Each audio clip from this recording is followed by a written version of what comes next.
Dragon Ball Super Superhero. It's a movie we all know and love, and I'm sure most of us love.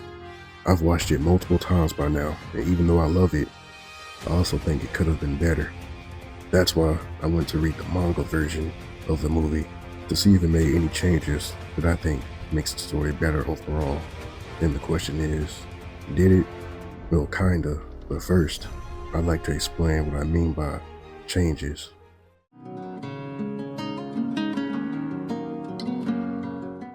So Dragon Ball Super comes with two different ways of getting into the story, but unlike most animes, this show doesn't follow the manga. What happens is that Akira Toriyama thinks of the general story that he wants to be told. Then he writes down the key plot points and details on paper, which is called a plot outline.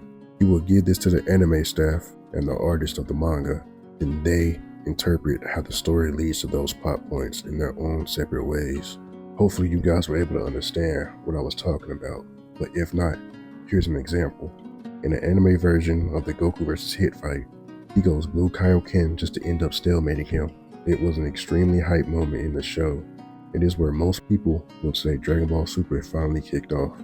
Now in the manga, Goku doesn't even go Super Saiyan Blue or gets hit at first.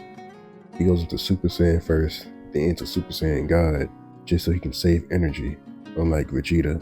Even though Goku doesn't go Kaioken Blue in the manga version, the ending of the fight still plays out like how it does in the anime. The whole push and hit back, the Kamehameha charge up, the reaction shots, hit dodging it, Goku forfeiting, all that is the exact same. I guess you could assume that Toriyama wrote that ending in detail since it happened in both interpretations the exact same way. Now if you finally understand what I mean, we can get straight into the topic of the video.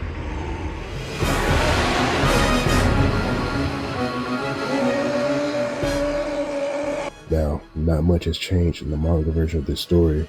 The fights are extended and different from the movie, but everything still leads to the exact same plot points, besides the Cell Max fight.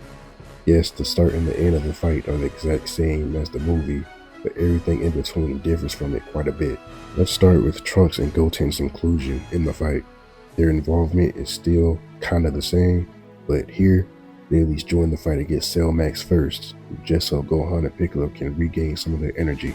This leads us to seeing them fight even more than they ever did in the movie, and Super Saiyan no less. I'd say the best part of this change is that Gammas figure out that Dr. Hedo used Goten and Trunks as the foundation to build them, which I feel like makes the prequel a little bit better in retrospect. Still won't go back to read it in my own free time, but it's still a cool moment. Or afterwards, it still leads to them failing the fusion and becoming a joke again.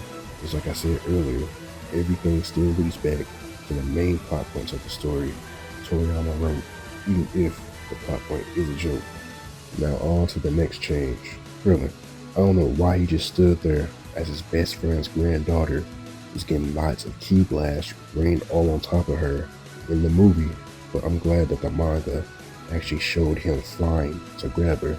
I understand that the movie was trying to play up Krillin as a joke, having Bulma call him useless and stuff, but to actually have him be useless in one of the only two moments he's needed in the story is kinda crazy. Speaking of Goku's granddaughter, I do like the change of Pan on her first quote-unquote flying moment for Gohan, and it was done to get the sensu bean for him. It was definitely a sweeter moment than her flying in the face of danger to me. Back to the actual fight though. There was a moment at the end of the movie where Piccolo talks about how if the Gammas weren't there, they definitely would have lost. That kinda confuses me, just based on the fact that Gamma 2 was, out of the two, the only one that was actually doing shit. He was the main reason why Cell Max was weakened in the first place. Gamma 1 didn't really do much other than protect Dr. Hedo. The manga changes that slightly though, just by giving him little moments of him doing something, like protecting Piccolo from Cell Max's final attack, even destroying one of his wings so Cell Max couldn't get away from Gohan's attack. That alone makes Piccolo's statement actually true in the manga version, in my opinion. But alright, let's backtrack a bit. Gohan's attack. The outcome was the exact same as the movie, but the build up towards it is completely different in the manga, and I think this is my favorite change out of the whole story. The change being that everybody came together to help Gohan land his attack on Cell Max. You got Krillin and 18 coming in to cut off one of Cell Max's wings as Gamma 1 destroys the other. Then you have Goten and Trunks coming in after the fusion wore off to kick Cell Max's hand away so that he couldn't hold back Gohan's special being cannon. It felt like everyone that came into the battle actually had a purpose in being there. It was cool that the other characters showed up to actually try and help, but in the end, it was only Gohan picking on Gamma 2 that actually put in the work to defeat Cell Max. The others were just swatted away like some fodder, to be honest.